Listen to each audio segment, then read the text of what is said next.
You're on. Hey everybody, and welcome to the show. Another episode of the VDoor Locksmith, where we are unlocking the secrets to success in the oil and gas business.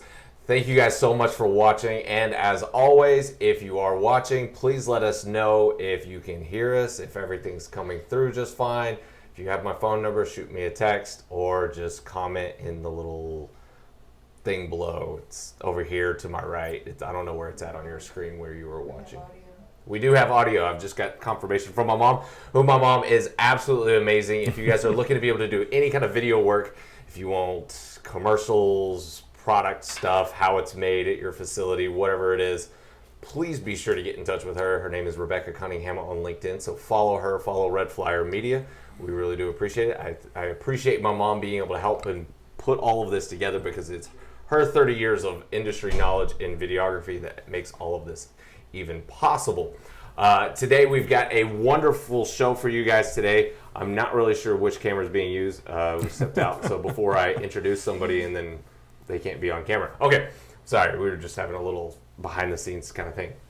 We have an extra guest in the house today. There's a dog here, so I don't know the dog's name. I didn't get it formally introduced, but to be able to introduce our main guest of today, somebody I consider almost to be a mentor to me, definitely a friend in the industry, somebody who I enjoy speaking with on a regular basis, because they're very passionate about this industry, have very strong opinions, and always somebody fun to be able to kind of gossip and butt heads with.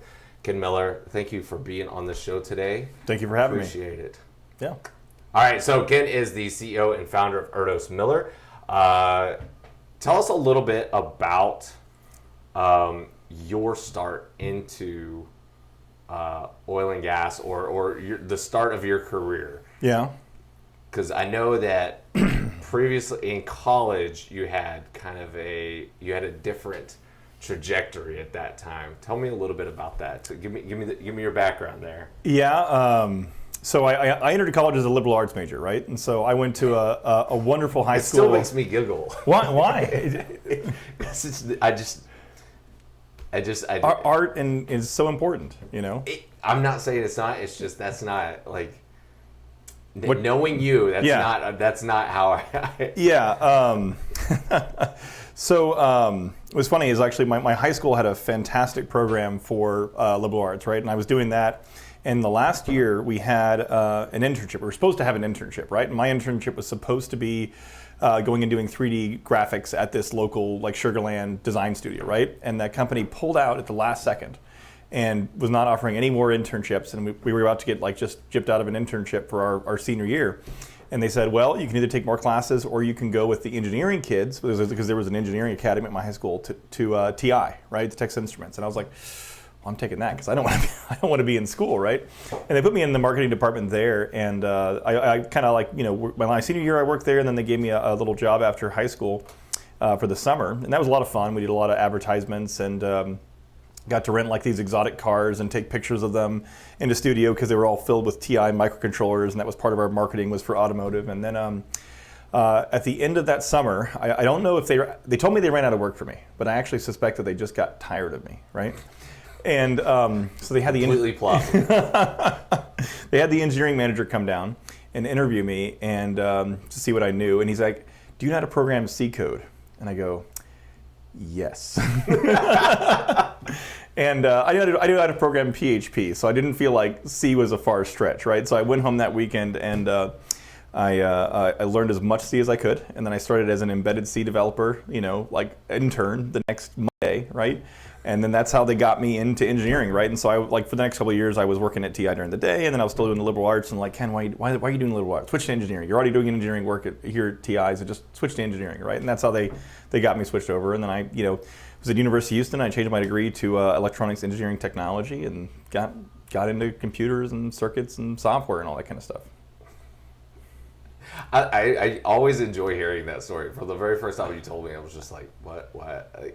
But I think the great thing is being given an opportunity to be able to do something and then taking full advantage of it. Yeah. And knowing that you had the weekend and a little bit of background coding to be able to like, kind of teach yourself. They always say fake it till you make it, right? But you got to know how far you can really stretch yourself and hit the goal, right? Because like you can't, if you're this far away, you really can't fake it, right? But if it's just this much further, I think you can figure it out, Sorry. No, it's all right. So then, I should say for everybody that's watching, let us know where you guys are watching from. If you've got any questions for Ken, because obviously you guys don't have questions for me, please let us know, comment. We'll get them kind of brought up here. So we've already got Drew Wood watching, John DeWart. John, thank you so much. He was a former guest on the show. We've also got Eric Allen, who says, sponsored by Gibson Reports. Yes, this show is sponsored by Gibson Reports. I don't plug myself enough because sometimes people ask me that, you also have a job or you have your own company? Yes. There is a job and a company that pays for all of this to happen. There is some volunteering by my mom's part. But well, yeah. if I can shamelessly plug myself, thank you for sponsoring the second season of our podcast. Oh, yes. So check out our podcast. Gibson Reports sponsored the podcast. It's on iTunes. Just search for Erdos Miller or on Spotify. And that's my shameless plug. I was on the first season. Yes. And then I was on the second season. We'll see if we can get you for a third season. Ooh, I might be booked. Yeah. Yeah. So guys, like I said, let us know where you're watching from. If you've got any questions, especially anything MWD related, that'll be some. I look forward. Please don't ask me like completions questions. I'm not gonna have anything for you. Not yet, anyways.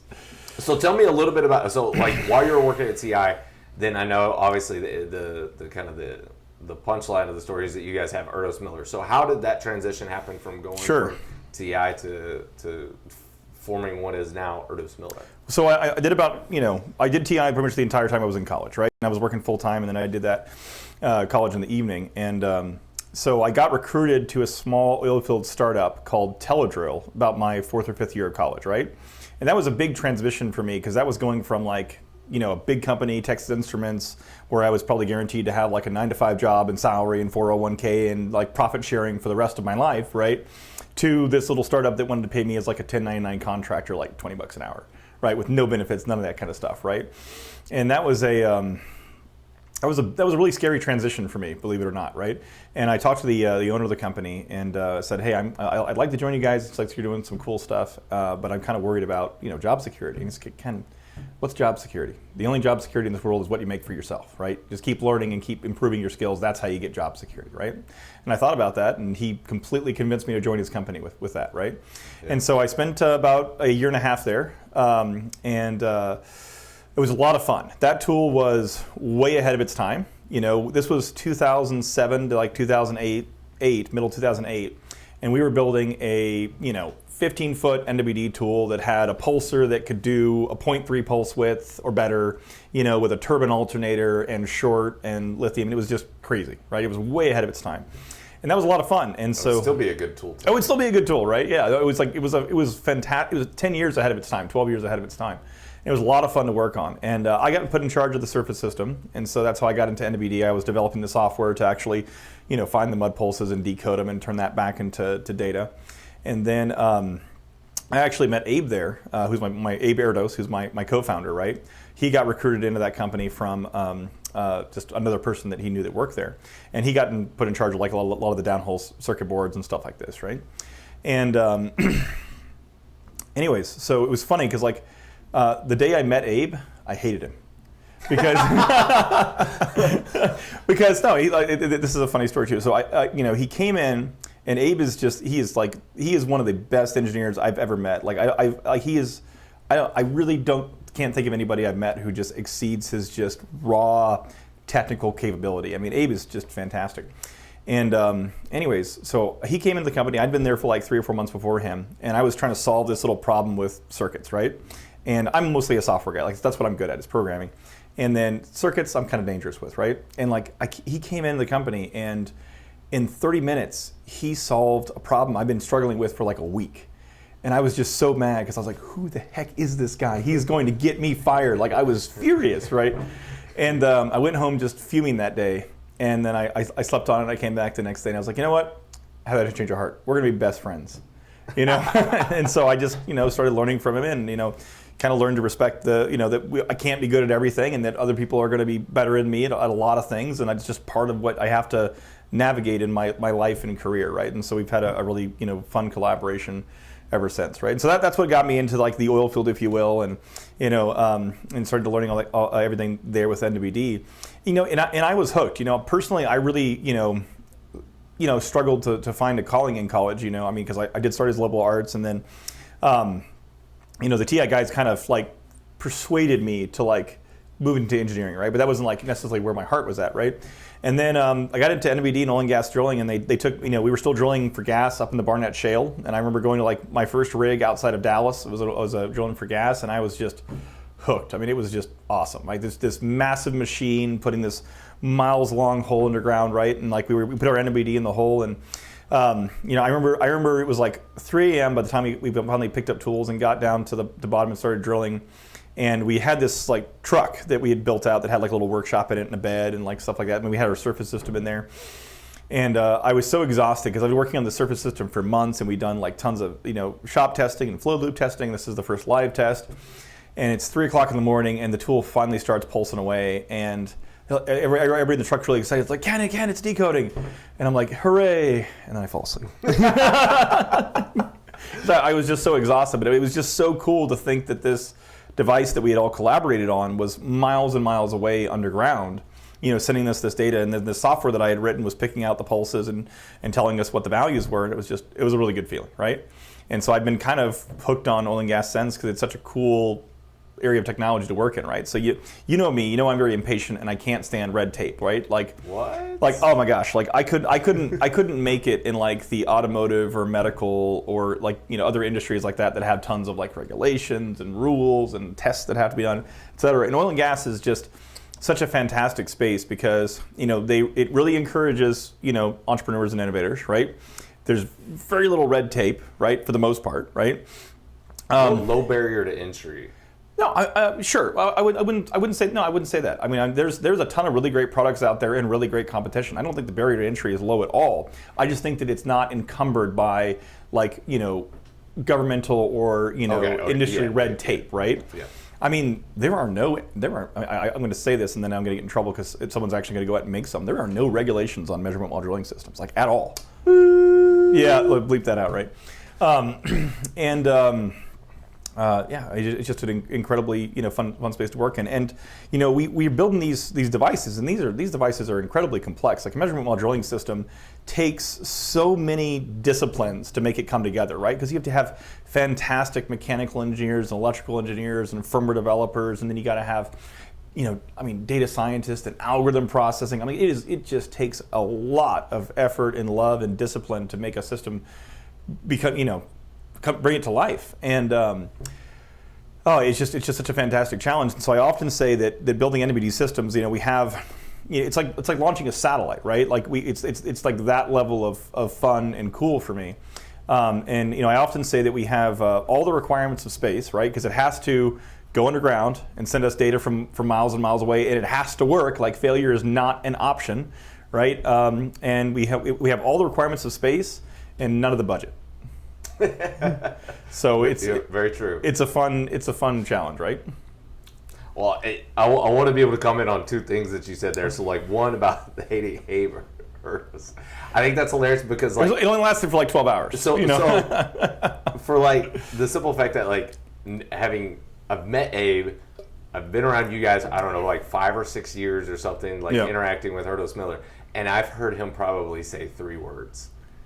He's a very quiet, very, like focused kind of individual. And it's like, well, how could you dislike a guy that's just, just kind of, just gets things done? Because obviously he's getting things done, but he's not like, he's not the big voice or anything like that. So I have at time called him the cooler, right? Because, like if we're in a conversation or a discussion with somebody and somebody's getting really heated or passionate about something, and like, maybe it's not the most basis, right? Like we'll bring Abe in the room and he'll just say what he thinks, and like Abe just says truths about the universe and facts, right? And so it's just hard to argue with him because it's just like, and he's not like, there's no ego, there's nothing. It's just completely dispassionate. This is what it is, and it's just calms everybody down, and we come to a great solution, right? So it's just a little nickname I have for him sometimes. So the other thing I want to comment on is that I think the biggest relief for me whenever I've been a coordinator or an MWD field hand, obviously I haven't designed or developed any MWD tools, was as soon as the tool starts pulsing on bottom, then that, like for me, that's like, okay, now I can go to bed. Yeah. Because like as soon as that happens, like, okay, good. Like I can relax. Well, for me, the level of stress just changes, right? Because now it's about how long can it last, right? But like at least you pass the first step, right? Well, I think that's just the part for me, like having been a coordinator, like because there's only so much you can do to the tool. Sure. Like once it's down hole. Yep. Like if you did everything right on surface. Yep. You know, you documented everything's fine. Then it's like once it's in the hole, it's like there's really nothing you can do but just kind of cross your fingers at that point. I mean, that's why, good engineering design and good screening and good quality and good processes and everything, coming together to make a tool work is so important, because like you said, you can't do anything to it when it's in the ground, right? Like you could have the slightest little loose nut, and that's all it is. It's just trivial. It's just a loose nut, right? And that's what's going to bring the tool down and keep it from failing. And you can't just tighten it while it's in the ground. And, oh, there you go. Keep going, right? No, you can't. So like everything has to be perfect when it goes in the hole, right? And so there's just you can't be 99.99999% is not good enough. It's got to be 100%, or it's just not going to work. So it's just $80,000 trip. Yeah. Oh, yes. Yeah. So after you guys have got kind of started, how did you guys kind of morph or into doing? Because obviously you guys have worked for multiple companies in the industry. And I think that's probably the thing that most people don't know, is that they're probably using products that you guys have either consulted on, conceptualized, or built out for a lot of different companies in the industry. Yes. How did that, how did you guys really grow your business there in the beginning? Lots and lots of hard work. Just like an insane amount of hard work. I've said before jokingly that if someone had told me how difficult an entrepreneurial or technical journey was going to be, I probably would not have started it. So it's like it's that tough looking back, right? But I don't know. I like a good challenge, right? So now to where you guys are at now, what would you say the focus for Erdos Miller is today? So we are really focusing in on drilling systems, right? And we really passionate about the drilling side.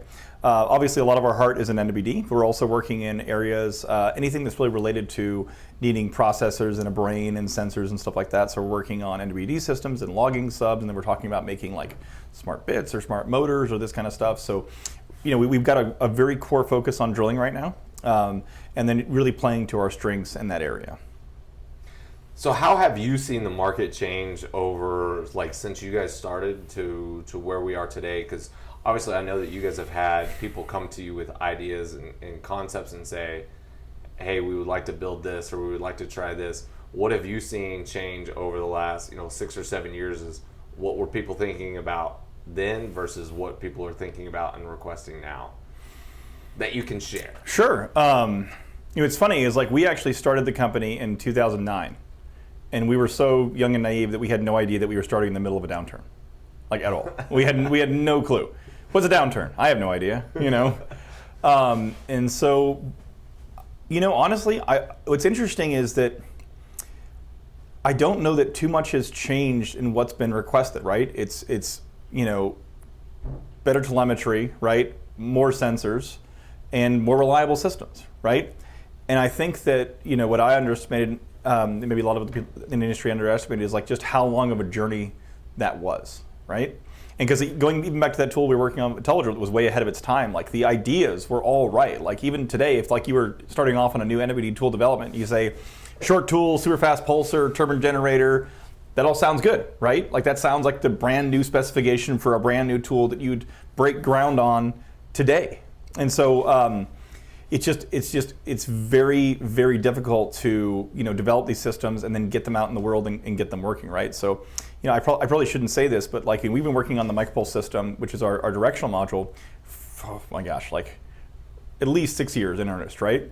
And the first estimate I had for that internally was $250,000 in 6 months. wrong, like way wrong, like 5x, 10x wrong, you know, and like it took so much more effort, right? But you just learn so much along the way, and that if you're really creative and you pay attention to what customers are telling you and like their pain points, like you can find lots of interesting ways to leverage what you've done, right? And so, but I also think it's just really important, like, you know, when we first started, we were doing just consulting as well, right? Yeah. Or just only consulting, right? Because we, you know, we really didn't like have some hyper genius idea as to the next product, right? And so we just started off doing consulting, and but when we started mixing in our own R&D, like the company really just started accelerating, right? Because once we went from, okay, we're just billing all of our time and working for just what the clients want us to work on, to where we're, okay, well, we want to mess around with these MIM sensors and develop a directional sensor and all this kind of stuff. You know, even though it took us a long time to get the product done, we started seeing benefits in the company immediately, because we'd invested in enhancing our knowledge and practicing our skill outside of the time we were actually working for clients, right? And so, you know, maybe we didn't have the product ready to ship yet, but we were getting bigger and bigger consulting gigs because we knew more about the industry and whatever else, because we'd enhanced ourselves and our skill set, right? And so that was a really interesting discovery, that, you know, you could have such a indirect effect from what you were trying to build. What would you consider to be y'all's biggest success so far? Trying to think of the ones that I can answer, you know, that are not proprietary. So I can think of two examples that are proprietary that have been just fantastically successful, and I'm really proud of what we've done on Micropulse, right? Yeah. But what I can say about the ones that we've been most successful on is, you know, is we had what we had was just absolute focus. Like, this is the one thing we're going to do. We're going to do it to the best of our ability, right? And we're just not going to stop until it's just absolutely done. You know, we've just crossed every T, dotted every I, found every single failure mode, eliminated it, right? And the projects where we've been able to create and maintain that focus have ultimately been the most successful, right? Fair enough? Yeah. Okay. I'll take that. Yeah. I'll take that. I'll shift gears with you a little bit. So, obviously, you guys have come out with a new MWD system that you guys are putting forth with Eclipse, right? Yep. There's still a lot of legacy systems that are out there. Okay. Do you see a point in time where people finally start to just like go, okay, these systems are just too old, and put them out to pasture? Or do you think that there's still going to be, you know, those legacy systems that just like, they just never die? They're still out there being run all the time.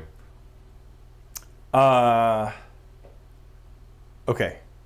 Trying to think about the best way to answer that, right? Because I'm the new technology guy, right? So I definitely want the old systems to die, right? But you know, what I've really learned is that, you know, if you can build a flexible platform, right, that people can, you know, they can customize a tool for the job, they can get it to do exactly what they need. You know, when you give them, you know, access to like not only have a single source supplier but multiple suppliers, right? You can really build something that's very, very successful for your clients and honestly very sticky in the industry, right? And so we have, you know, a number of systems out there that are like these, you know, what we call, I guess we usually refer to them as like Tensor style clones, right? Because the Tensor company came out and they built that system and it became wildly popular, right? And then they kind of GE bought them, or I don't even know, like the whole Honeywell, Allied Signal, GE chain of acquisitions, right? Yeah. And then the system lost all its magic through the you know, because the team left, through all those chains of acquisitions, and then you have all the different clone makers that start up and stuff like that. And so that ecosystem is just... And now they're Tensor again. Yeah, they're Tensor again. That's really cool, isn't it? Yeah. I never thought that name would come back. I would have paid just for that name. That's a really cool name, right? Yeah. But it's like the agitator name. It's like everybody calls them agitators. Oh yeah, so somebody has a trademark on agitator, right? Yeah, NOV. NOV does? Okay, so like you make a competitor to that product, you can't call it an agitator, right? Yeah. Okay.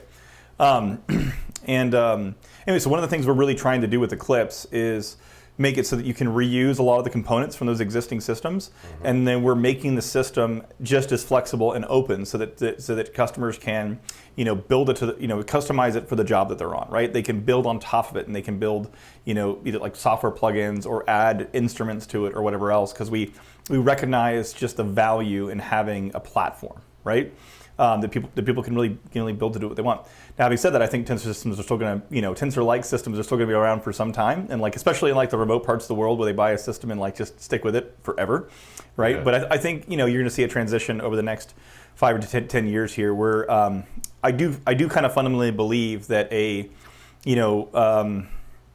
we're close to maxing out what you can do on a retrievable 1 7/8 style tool, right? I think we're getting to the end of the road as far as what you can do to increase the reliability or the performance in those tools without making them so like big and long and gangly and stuff like that, right? So every technological improvement that allows us to shrink the tools is then kind of met with like a new requirement for new sensors or whatever, right? That makes it kind of get bigger again, right? And so I think that and require more power. Oh yeah, absolutely, right. So what's interesting is that every next drop of oil that we go after is harder to get, right? I mean, we always go for the easy oil first, right? Because oil just used to be laying around on the ground in Texas, right? We wouldn't in 1901 we would not have been trying to drill a shale well because there was just oil just hanging out, right? Yeah. And so we're because of that we're going to keep pushing into deeper reservoirs and longer laterals and all this kind of stuff. And I think that the tool requirements are just going to keep going up and up and up. And I think that particular system is kind of at the end of what it can do. And what we're going to have to be looking at is building much more aggressively robust tools in a different way over the next decade, as well as like kind of answering the whole question of like, will the RSS and NWD systems kind of merge and kind of become just the same thing, just one hybrid, steering, measuring instrument or controlling, measuring instrument at, right behind the bit, right? And so there's a lot of questions to answer there over the next few years. So you bring up talking about it in the future. So Tell me about your 10-year bet. Yes. And then I've got a question to follow up that. Okay. All right. So I made it. You want to just reiterate the bet? Tell us about it. Tell us your thoughts behind it, why you did it. Well, I mean, I kind of drew a line in the sand, right? And I said by 2030, we're going to have mud pulse systems that can do at least 10 bits per second, half the time, right? And when I say half the time, I'm trying to put a bar out there so that we don't say, oh, we did it on one well. That's good, right? No. I want to say that 10 bits per second will be the mainstream, right? And now whether or not that's happening on the entire, well for half the rigs that are out there, or whether or not that's happening, for the first half of all the rigs, right? I'm not really being, specific about how that 50% is divided, but I was trying to say, the majority of situations, right? So at least 10 bits per second, and I think on the electromagnetic channel, we'll upgrade that to about 20 bits per second, right? With a lot of innovation there. And so, if you're talking about, a mud pulse system being able to do 10, EM system being able to do 20, maybe looking at dual telemetry systems that can do, 30 bits per second, right? And so a lot of this came out of, I was asked to, kind of head the panel for NBD in the 20s for the IODD. And that was a great panel. And I thank Jim Oberkirker and the IODD for inviting me to do that. And so they really challenged me to think about the next 10 years, right? And so there's this kind of ongoing debate I've had with a number of people in the industry about how much intelligence is going to be downhole, right? And you have, certain individuals in the industry who think that, a combined, hybrid rotary steerable NWD tool is going to be able to know the well path and have all the intelligence it needs to drill to the well path, right? Yep. And then you have guys that are saying, no. Okay, all the intelligence is still going to be on surface. The tools are going to remain relatively simple. They're just going to measure and tell us where they are, and then steer according to what we instruct them. And then, those are the two camps, right? Yeah. And so one of the things I needed to facilitate that discussion is a discussion around bandwidth, right? Because part of what's going to necessitate whether or not that technology has to go down hole is bandwidth, right? And so, I mean, we can put a lot of good investment in R&D into improving the telemetry channels over the next 10 years. But there are fundamental limits, physical limits to what we can do in mud pulse and electromagnetic. And I think we're going to get a lot closer to those, but we're not going to one day discover how to do a megabit per second in mud pulse. It's not going to happen. The medium has a theoretical, practical upper limit, right? And I think Schlumberger did some research to say that, they think that the mud pulse channel is limited to about 40 bits per second, right? Some of their published papers. And so, there's a hard wall there, right? And so, that's probably going to necessitate that more and more intelligence has to go downhole, right? Because you're just not going to be able to get that much data up. Even 30 bits per second would be a huge improvement over what we have today. It's still just not a lot of data, right? Yeah. I mean, I've done a lot of work in real-time control systems, right? One of my favorite projects was actually an automatic driller that I did, and let's just use that as an example, right? So I want to control like weight on bit or something, right? And so 16 bits is all I need to measure weight on bit, right? With a reasonable degree of accuracy. So 16 bits, one sample, right? Well, most control loops operate at 100 iterations per second, right? Like I'm measuring the value and then changing what I'm doing 100 times per second in a closed loop control system, right? And so I'm getting in trouble for doing math in the air here, but 16 bits 100 times per second is 1600 bits. That's one parameter in a real-time control system, right? Yep. And so 1600 bits, like we're nowhere close to being able to ever get 1600 bits, up with wireless systems, with EM or mud pulse, right? So like a real-time control system based on top of EM and mud pulse is, you can certainly control tool phases and stuff like that, but doing really fine control really accurately is just not going to happen with those kind of bandwidths. So that really necessitates those control loops being downhole, right? Where we can make those kind of decisions at that kind of speed, right? Yeah. And that's just a good example of bandwidth, right? So anyway, so I said 10 years, 10 bits per second, and I just put 10 per second or greater, right? And so I took the over, right? Yeah. And so I feel like I picked a really good number because I think half the people are telling me that I'm an idiot and we're never going to go that fast, and half the people are telling me I'm an idiot because they're saying, oh yeah, we'll be there in a year. What are you talking about? Like so I feel like I've divided it pretty well, and I feel like if I had you're an idiot either way. Yeah, I'm an idiot either way. And if I had, but I feel like if I had gotten everybody to decide against me one way or the other, I would have picked a bad line in the sand to draw, right? So I feel like I picked a pretty good one, right? And so I'm very confident on the over there because we have an R&D path internally to get above 10 bits per second that is very achievable. So. Okay, so that's the bet. Your philosophy behind higher speed telemetry. Do you think a legacy tensor system can be the path forward? I know that you guys already have y'all's path forward and y'all's already mapped, but do you think somebody can potentially still keep going with this, 1.875 inch barrel probe based? I don't think there's standard lower end and be able to achieve it. I don't think there's anything really limiting on the telemetry side about the retrievable systems, right? I think the retrievable systems are going to be limited on reliability and the functionality that they can encompass in the tools. Does it make sense? Yes. Okay. So you don't. So you think they could do it? I mean, yeah, that's fine. I mean, you could have the telemetry, right? But if you don't have a small enough, rugged enough system to survive the drilling conditions of the day, what does it matter, right? Low cost. Maybe. We're always working towards disposable systems, right? Well, that brings up a good question. Do you think that there's the potential of having a disposable MWD system? That's the thing we've talked about for a long time. I think that things are definitely trending in that direction. I'm not sure. I'm kind of like, I'll take the under on that and be a little skeptical of disposable. I think very cost effective and very serviceable, right? And then when you do throw it away after not just one run, but a handful that you feel like you really got a lot of value out of it is coming. But like one run and trash it or 2 or 3 run and trash it tools, I'm not sure. I need to do some more thinking on that. But it's definitely been a topic of discussion. Yeah. It makes me want to just stop the interview and just kind of think about it for a little bit. Oh, it's fine. That's definitely not. Well, so we're doing a live show.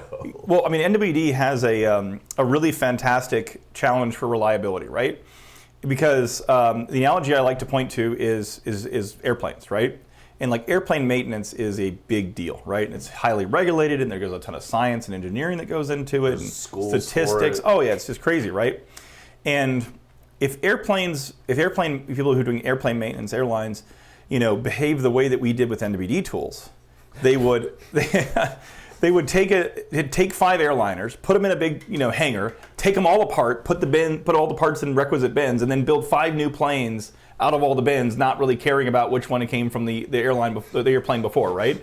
And like doesn't not track it. And not track it. Like, doesn't that just seem like mildly concerning, right? Yeah. And so I mean, and there's good reasons that we do that in this industry, but it does present a really unique challenge with just all these parts flying everywhere, and like what's the age of the part and the state of the part and how much life does it have left in it, and all this kind of stuff, right? And the person deciding whether to rerun it or not is just like, my personal opinion is yes. It goes back in. There's not a lot of. I think a lot of people are doing a lot better than that, personally. But I think there's also like a whole new thing we can explore with like, machine rework and machine inspection and all this kind of stuff that hasn't really been done at scale in the industry right yet. So there's some interesting possibilities there. Yeah.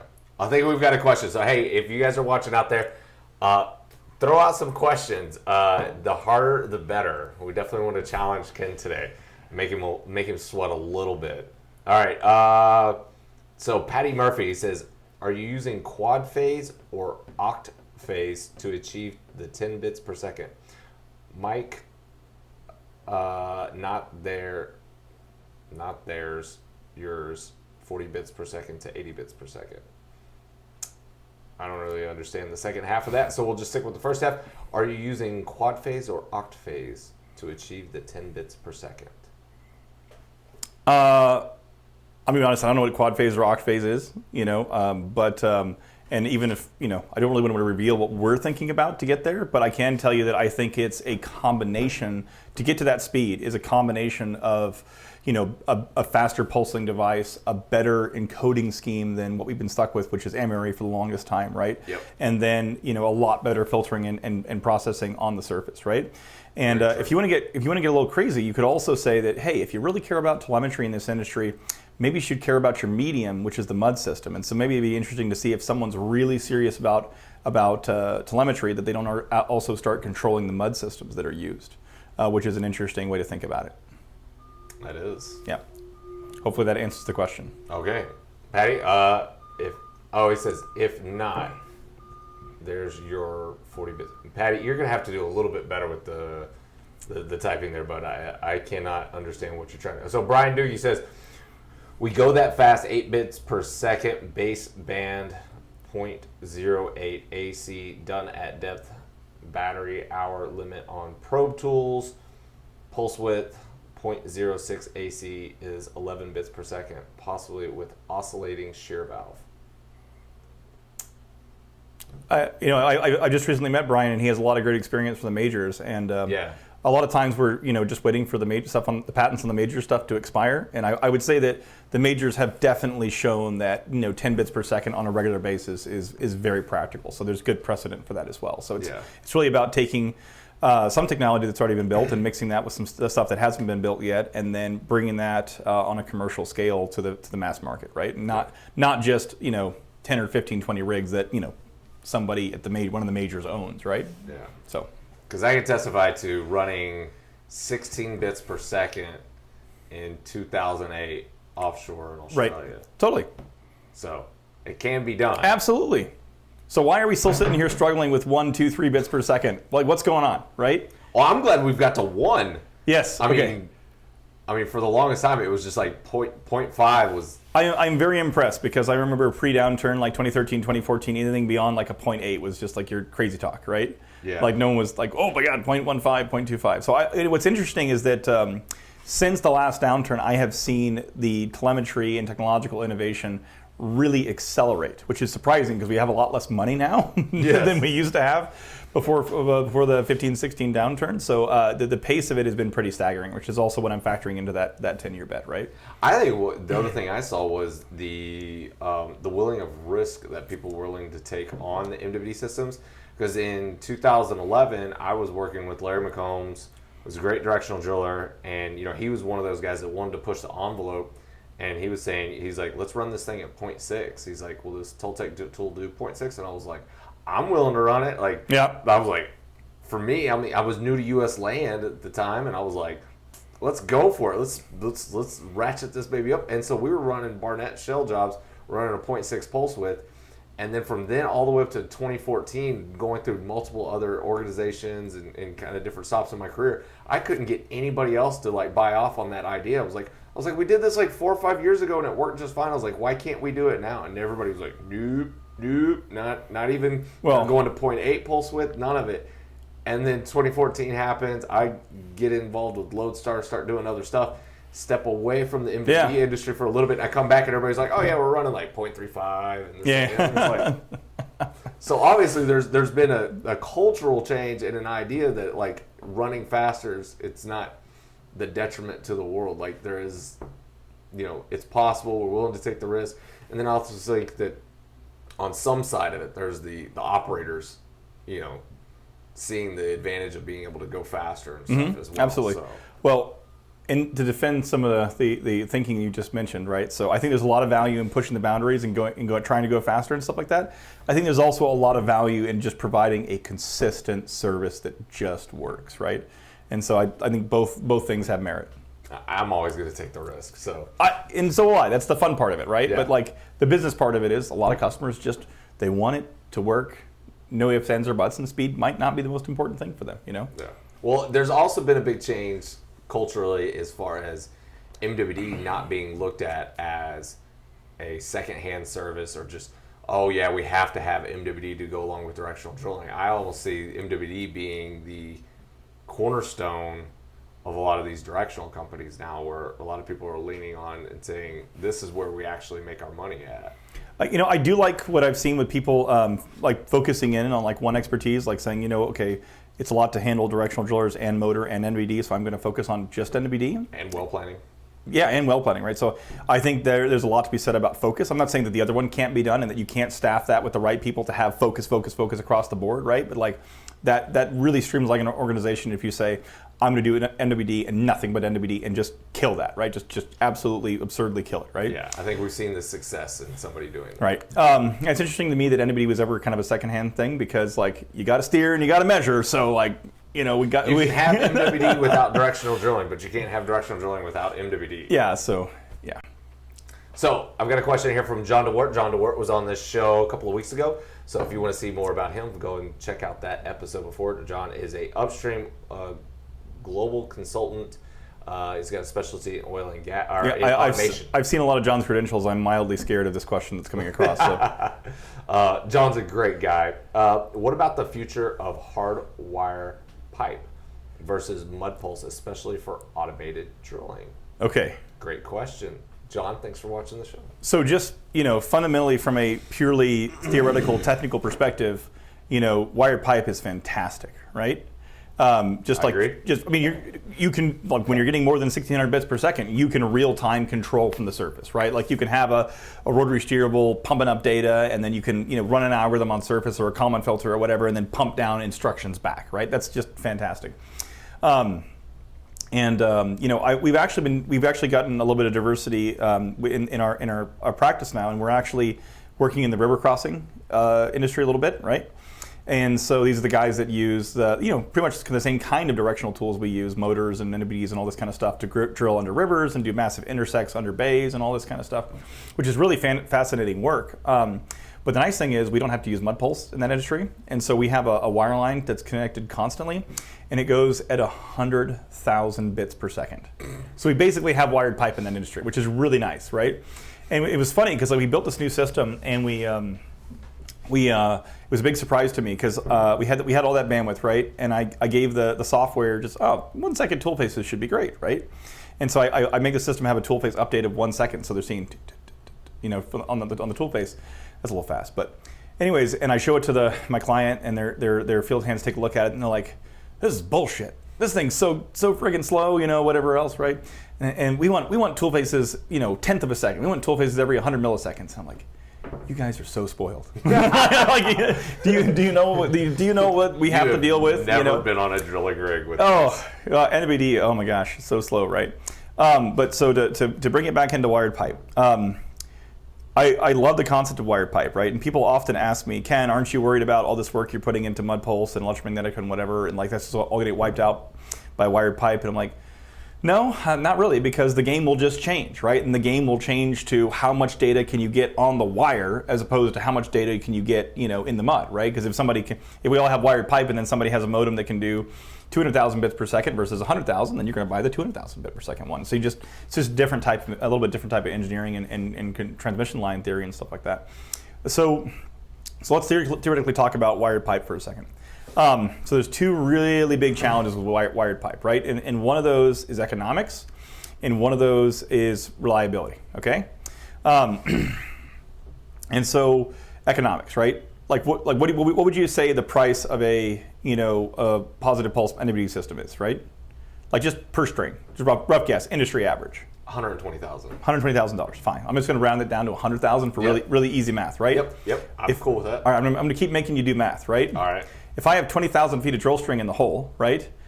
30,000. I'll make it even easier. 30,000 feet of drill string in the hole, right? I got 30 foot joints, right? How many pieces of pipe do I have? You're going to lose me there. It's 1,000. 1,000. Okay, cool. Yeah. 30,000, 30 feet. Yep. Okay, all right. So if I have a piece of wired pipe in there, right? Whatever I put in that pipe to make it wired, to be on par with economics, I've got to hit $100. So I can't spend more than $100 per piece of pipe to be able to match NWD wireless positive mud pulse NWD economics, right? Does that make sense so far? Yep. And so your economic equation is crazy, right? Because if you go from $100 per pipe to $200 per pipe to $500, people in this industry have shown that they'll pay a premium for like a faster system. And so if you could deliver wired pipe at twice the cost of positive mud pulse, people would probably buy it, like in most cases, right? But if it's delivered at 10 times the cost of a positive mud pulse system, no, they're going to keep running the wireless system. And it's, on an industrial scale, like it's really impressive how low cost and effective, a positive mud pulse system actually is, right? And so there's a huge economic problem there because you've got to keep the price of it down, okay? And then on top of that, if you have 1,000 pieces of pipe, right? Okay, and you have any one of those pieces of pipe goes down and you're done. Like you're pulling out a hole, right? So there's a huge reliability problem, right? Like a positive pulse mud pulse system has probably 20 to 30, maybe 50 single points of failure, right? Where that one thing goes and the whole thing's done and you're pulling out a hole, right? And when you move that over to wired pipe, not only do you have most of the ones you started with because you still got directional sensors and all this other kind of stuff, right? Now you've got 1,000 wired pieces of pipe that have to work, and probably repeaters and stuff like that too. Maybe repeaters, maybe not, right? And so if you have 99.9% reliability, that's not good enough. One piece of pipe goes down and you're done. So 999 of your 1,000 pipes work, but one doesn't, and you're done. And so now you've got, over 1,000 single points of failure in the system, right? Now I'm not saying that can't be done, but can that be done on a scale where it can, on an economic scale and a reliability scale, where it can absolutely replace, I don't know if I'm using the right word there, replace mud pulse and EM or dual telemetry on the vast majority of rigs. I think that's a big problem to solve, right? To get, you'd have to do that on just a insane scale to get the economics there and to get the reliability there, right? Like there'd be. And that sounds like a $50 or $100 million project to do that, really do that, right? Yeah. And so what I absolutely think is going to happen is, obviously there's a market for IntelliSurf, right? Or the wired pipe systems that are out there. I think they're really popular in the North Sea and on the big drill ships and all that kind of stuff where you just have to have an insane amount of data and the drilling is not as aggressive maybe. I think I've often heard that offshore drilling is typically not quite as aggressive on the shock and vibe. And I think that in those cases everybody kind of is paying attention to the tools and they're treating them well and not cowboying it and beating the crap out of them. West Texas, Delaware. When you have $10 million of BHA in the hole or something, I think you treat it a little bit differently. Yeah. So that loss at hole check is a big one. Yeah, it's a big one. So I think that market is absolutely going to get expanded, right? And I think it's definitely like the top part of the market right now, and I think it's going to expand and start encompassing some of the higher maybe it'll start replacing some of the stuff that like a siren pulsar on a quad combo would do or something like that. But to come all the way down and grab all the market share away from mud pulse, serious challenges. So hopefully I've answered that question in probably too many words. Yeah. Well, I would say that part of that, kind of goes back to our earlier question about, replacing, supplanting, whatever the word is, of legacy MWD systems. Right.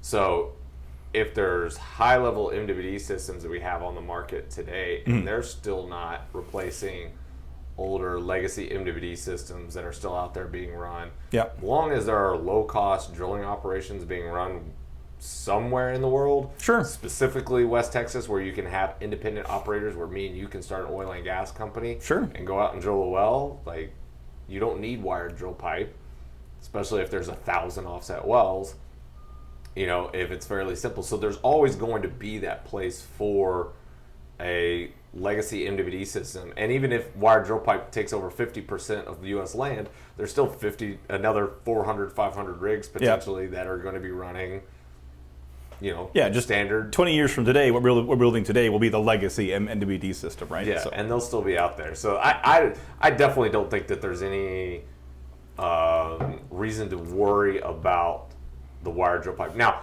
let me ask you this. I know that there's IntelliServe, there's PDS, and RealWell that have all got, wired drill pipe systems. Do you think, how much knowledge do you have on those, and do you think that any one of them's got an advantage over another? I know there used to be a company called Sunstone Technologies that had one. Yeah. Do you think anybody else can find a way to be able to break into the industry? And the one I paid the most attention to is the RealWell system, and I think they have a serious competitive advantage over like IntelliServe. Not only just because, for two reasons. One, they get power, right? So, no lithium batteries or whatever else down there, and you can, really do some interesting stuff with power. Two, because it's installed onto existing pipe and not manufactured into the pipe, which is really interesting. And so that's going to really give them, I think, a very big economic edge. And I expect... so they can retroactive to current drill pipe? As far as I understand. I could be wrong. Okay. But yeah, because what I've seen is like this really awesome looking copper sleeving that goes inside of the drill pipe, right? And so, that looks great. So I think they're going to be a very serious competitor to IntelliServe coming up, and I think that they're going to expand the market share for wired pipe. And it's good to see more competition in there as well with the Sunstone and the PDS guys and stuff like that. I don't know if Sunstone's still around or not. They had a cool concept. Their concept was even more ambitious than IntelliServe, because they wanted to not only have it built into the pipe, but they also wanted to go away from threaded connections to like mated bolted connections on the pipe, which was a really cool looking but a big deal. That's the one, like, I think theirs is probably like the most far-reaching idea, but if they can get it to work, it was cool looking, very cool. Yeah. All right, so we had a couple more. Let's see here. I'm not sure. Okay, I always hate having to, like, you guys type. If you're gonna make questions, try to keep them short, so I don't have to read a paragraph out here. I'm not very good with 20 words or less, or you don't answer them. The public reading. Automation and remote operations are obviously trending very heavily in our industry. They seem to be capitalizing on low-cost initiatives. What are your thoughts on enhancing or complementing field operators, not just replacing them? And in other words, added value, not just lower cost. I think we hear like children. It's probably my son. He's probably back. Yeah. He's probably running around outside with my wife. Okay. So they came with me today. Yeah. And that's my dog barking in the background. The VDoor Locksmith is a family show. Yeah. We may curse or something, but it's not family viewing per se, but maybe like we make it a family. Well, doing the show today on Friday gave me an excellent excuse to spend the weekend in the West Texas countryside. So, Hill country. Hill country. Whatever. Sorry, Hill. West Texas. I'm from Houston, so this is West. So to me. Yeah. Anytime you guys want to come out, and if somebody out there wants to be on the show, just remember you guys come out here, spend the night in Wimberley. It's a great place, or Dripping Springs like Ken, and then go out to Enchanted Rock for the weekend. Right. Go up to Salt Lick for lunch. Maybe we'll go do some barbecue afterwards. So Drew's question. Yes, sir. About what was it? What are your thoughts on enhancing or complementing field operators, not just replacing them? I think it's an absolutely fantastic way to think about it, right? I think that different operations are going to require different things.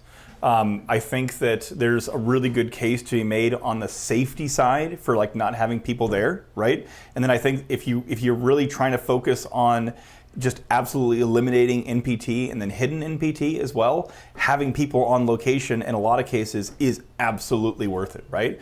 And so I think the industry, I think maybe the original thinking of, okay, look at a balance sheet. This is a big line item on the balance sheet. Well, what do I have to do? Just nuke that line item, right? Maybe that's not the right way to think about it, right? Like maybe what we need to think about is how to change our practices overall so that we as an industry are that much more effective and that much more productive and therefore profitable as an industry.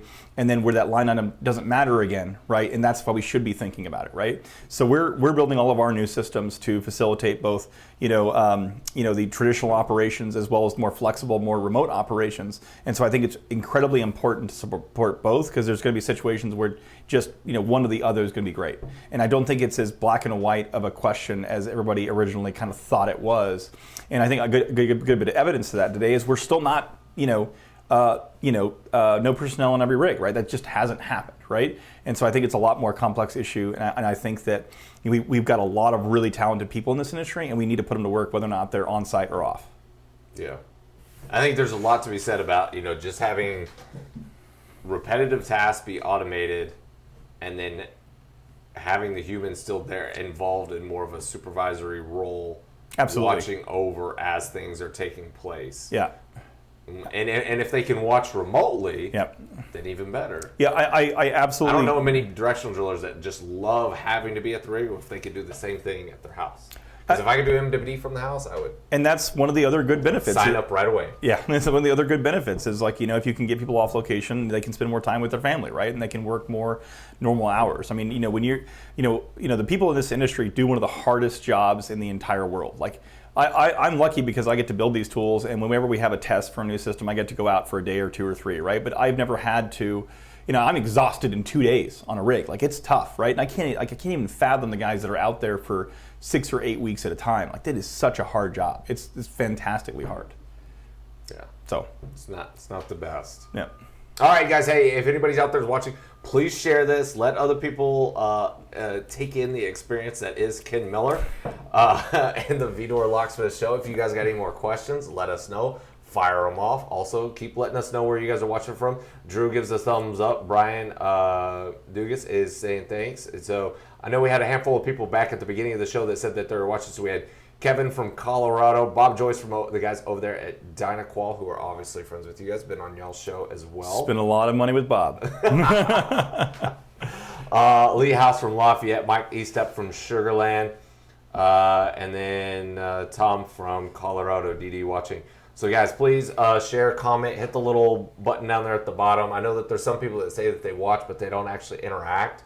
Interact with the show. It lets us know. It says there's 40 people watching right now. Just interact and give us the warm and fuzzy that knows. We actually know that number's correct. So Ken, where do you see, we've already talked about telemetry, where do you see the reliability going, and how do we tackle better reliability in the MWD space? Well, reliability requirements going nowhere but up, right? It's just this never-ending battle, right? Yep. What we focus on a lot is just honestly finding any way to remove a component, right? Just the less stuff that's down there, the less stuff it has a chance to fail, right? And so the NWD systems are becoming, it's like the transition that automobiles went from on like the 90s and the aughts, right? Where they were becoming like mostly, predominantly software-driven systems, right? So we're really trying to put any NWD functionality we can in software and get rid of physical components, right? So that's a big trend that's going to continue, right?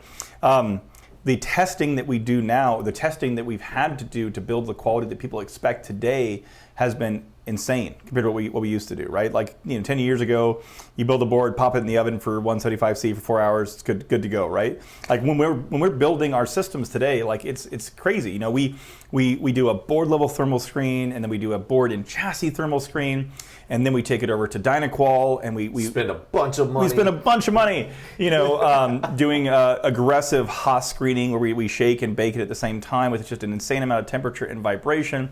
And then it goes through all sorts of visual inspections and then calibrations, and then you double check everything. The paperwork's got to be there, and then it goes out the door, right? So like that is just unheard of from what we were doing 10 years ago, right? And I think we're going to have to continue to really innovate on, like I was mentioning earlier, on the R&M side for reliability, right? So a lot of these things, you get them together right, and they go pretty well, right? Like they're really reliable. The big challenge is getting them built consistently the same way every time, right? Because I bet I don't know. I'm just going to make up a number here, but like I bet you, every NBD company keeps a list of all their failures, right? And probably 30 to 40% of the failures on there are just often, oops, didn't put Loctite on that, didn't quite test that, because it's a very tough job. There's a lot of moving components, right? And so I think there's a huge opportunity for a real big investment in a machine and automation process driven way of doing R&M for the tools, right? And once again, I'm not talking about replacing people, right? But I'm talking about building some very aggressive systems that can do like visual machine aided inspection of components and auto disqualification on tolerances. I'm talking about aggressive test systems and requalification for electronics, right? I think a big thing is going to be kind of moving, like I said, more towards that disposable side. So with our micropulse directional modules, everything is built into a single board, right? And we have an expectation for a lifetime out of that board, right? But we at some point that board, we're going to trash it and we're going to throw it away. And I'm not going to try and squeeze every ounce of life out of it because that board does not cost anywhere near the $80,000 that a trip cost, right? And so really paying attention to, if you look at the bathtub curve, that last spike up, which is the long-term reliability, and then planned obsolescence of that particular component to keep it from failing in the field, right? And so there's a lot to be done on the innovation side, as well as just designing the systems. I think one of the things that I believe pretty strongly is look, retrievability is great, right? And it was absolutely essential in years past, right? But now we're drilling longer laterals, right? Which makes retrievability hard with all the pump down stuff and whether or not you're going to get it. And on top of that, we're running multiple agitators and we're often running below the motor. So your chance of retrieving the tool is becoming smaller by the day, right? Just with the equipment that's on top of it, right? And if you were to set up to design a new tool, you would say, okay, well, retrievability is ultimately a compromise over reliability. Like if you just said, design this tool the most reliable way you can, retrievability says you have to have it slim enough to put it in the drill pipe and pull it out, right? Yeah. There are things that you could do for reliability that you would do if you didn't have to meet the requirement of retrievability. And so I fundamentally believe that a system that is designed to be non-retrievable from the beginning and does not make the compromise of retrievability can ultimately be more retrievable than a non-retrievable tool, right? Now you also have to match the economic side of that thing, right? Because honestly, if we wanted the best reliability and we never wanted to have a failure, right? What should we do? We should go ahead and just buy a brand new system, NBD system for every single run, put it in the hole, use it once, and then trash it, right? But the economics there just don't work, right? That would be an ideal solution. I'd be happy. Everybody else would be happy, right? But like, I don't know what kind of oil price we'd have to sustain that. $250 or something insane. It'd have to be way up there. Way up there, right? And so this is a really interesting time in the industry to be because the economics are suppressed, right? Like it's not that great of a time economically, but the demand for innovation is really high, and so.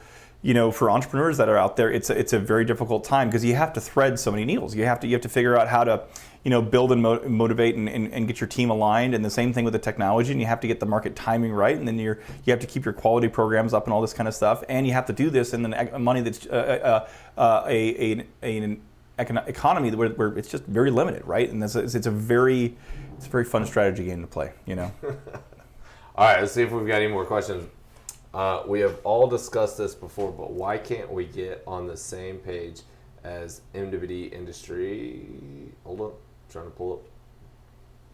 We've all discussed this before, but why can't we get on the same page as an MWD industry with a standard MTBF numbers, set a requirement to post an industry standard MTBF that is vetted out? Because everybody wants to make their numbers look the best they can. And so we all make up different rules, there used to be a NWD International Standards Committee that we had briefly, which I do suggest we resurrect and get that going again. The one we had through IADD? Huh? The one we Yeah. That was a good one. Committee? That was one of the things to tackle on there was like an MTBF number, right?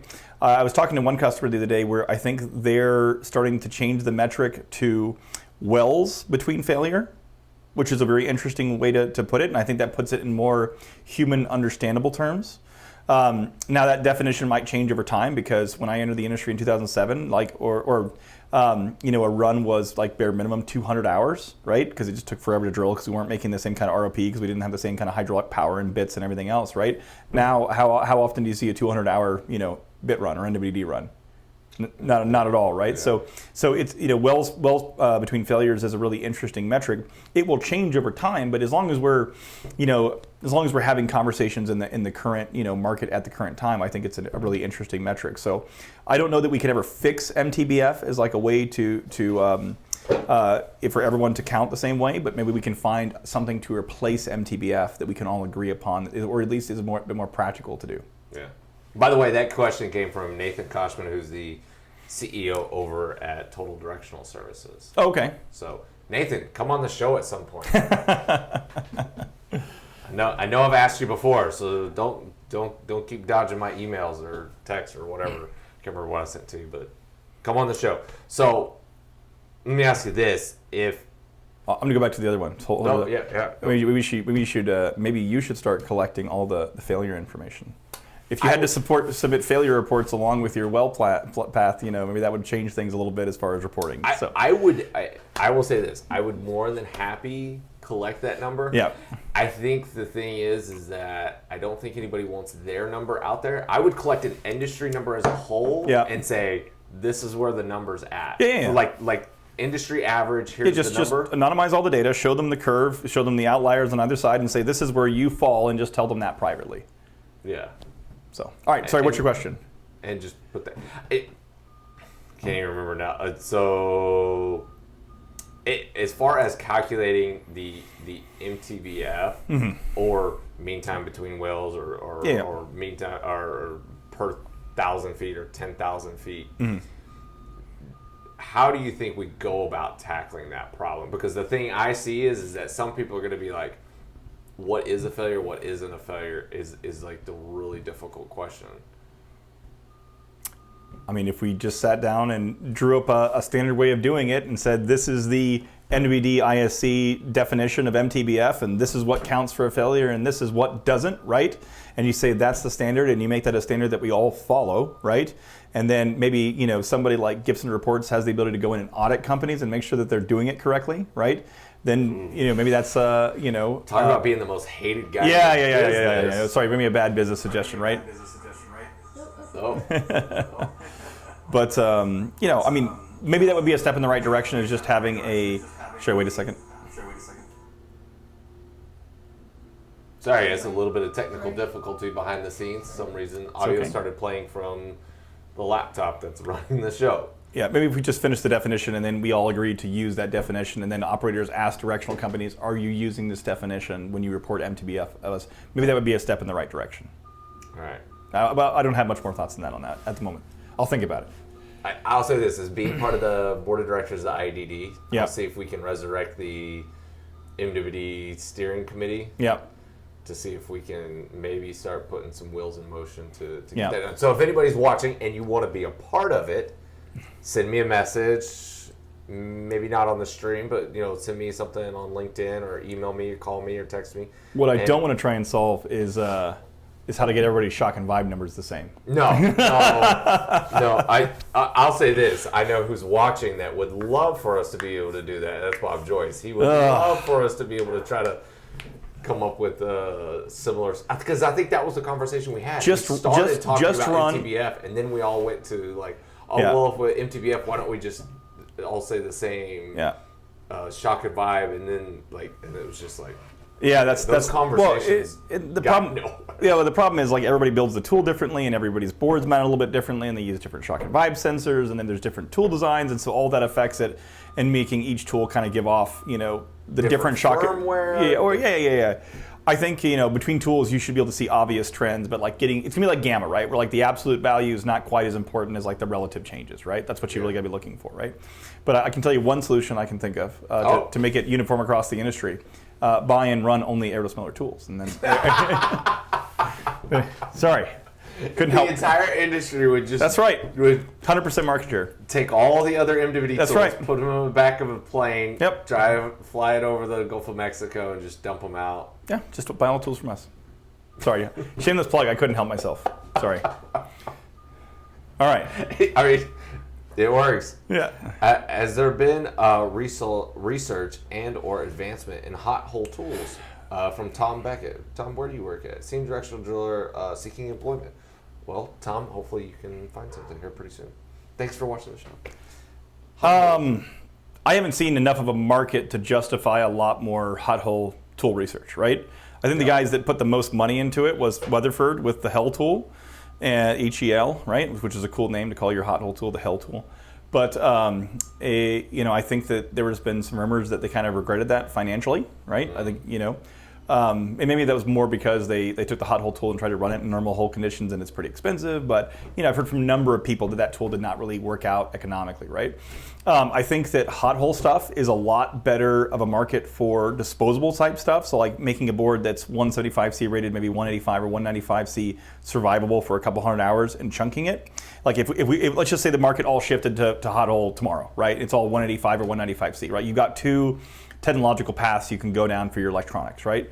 You can either make them disposable, right, and get them to run for a certain amount of time, or you can go and invest in MCM or hybrid technology, which is like just a completely different way of building circuits for extreme conditions. And usually what you have to do is you have to really simplify what you're trying to do and really dumb down, like a lot of the smart features come out and you have less processing, and all you get is just bare bones telemetry and ink and as, because the electronics have to be that much simpler to survive for a long time at those temperatures. I'm very much more of a fan of the disposable route than I would be that heavily investment route, because your cost to build a printed circuit board and your cost to build a hybrid or an MCM circuit is I don't know 3 to 5, 10 times different in some cases, right? So the economics go way up trying to do that, right? And what's interesting is like, when you go from 150C to 175C is a pretty big step, and then it's almost the same thing going from 175 to 185, and then 185 to like close to 200, and like it just gets crazy. Like you go from like 190 to 205, and it's just brutal. It just becomes incredibly brutal. Yeah. So, but I mean, besides a few offshore markets, like I don't know of a lot of extreme. I don't know there's enough extreme temperature work right now to justify additional investment in extreme hot hole tools. I always think it's funny though. I'll see people advertise like, "Oh, our MWD tool's rated to 200 degrees C." It's like, no, your interconnect or your spear point is rated to 200 degrees C. The batteries and the rest of the tool, the pulsar driver, directional module, survey package, none of that is rated to that. So no comment. Yeah. Sorry. So many. Eric Allen from Dynaquil, another person who you spend a lot of money with. Yeah. That group over there is just saying cha-ching, cha-ching. Yeah. They hear you talk about all this stuff. I'll just let them know I'll be expecting some, I don't know, something for all this sponsorship they're getting today, right? Maybe they can be the sponsors for season 3 of Y'all's Maybe we'll see. Yeah. Yeah. Not to say that I wouldn't. Yeah. But, because GibsonReports.com does sponsor the NPT podcast. So many different tools and designs. It would be difficult to have a standard, but it would be great, shamelessly for us. Okay. To have people dedicated to reliability as Ken and Erdos Miller team. So thanks for that one. And then John DeWart's. Oh, I did not. Okay. So John asks, intelligent/smart bits are coming. What do you envision they will do and when? Well, I'm trying to think about what an intelligent or smart bit would do, right? So like the smart bits we have now are mostly just logging tools where you're logging shock and vibe at the bit, right? But then Schlumberger also released their new in-bit steerable system, right? Did you see that? NeoSteer or whatever, which is really interesting, right? Because it's kind of like a bit and a rotary steerable all kind of one thing, right? And so, I mean, you can enter the matrix. The main functions we have downhole are measure, steer, and telemeter, right? And so a smart bit, there's already smart bits that measure, right? And so probably steering is the next obvious thing for them to get into, right? And then you're still going to have some sort of NVD system on top to telemeter. And so I think you probably call the NeoSteer system a smart bit, right? I know that there's maybe some smaller applications to where maybe you're slightly changing the geometry of the bit on the fly or with a downlink or something like that to like get a little bit better cutting in a certain rock or something like that. So that's kind of like a middle ground application. But I think Schlumberger is the ones that are kind of breaking ground on that with the NeoSteer system. And that's kind of a smart bit if you ask me. I mean, it's completely integral to the system, which was a shocking choice from my perspective for R&M concerns, right? Yeah. You have all the guts of a rotary steerable and the bit in like one housing. That's That's interesting. Curious how they're gonna repair See how it does, right? So. Yeah. All right, guys. If y'all got any more questions, please let us know. If not, I'll probably answer the last couple. So, obviously, background is in MWD.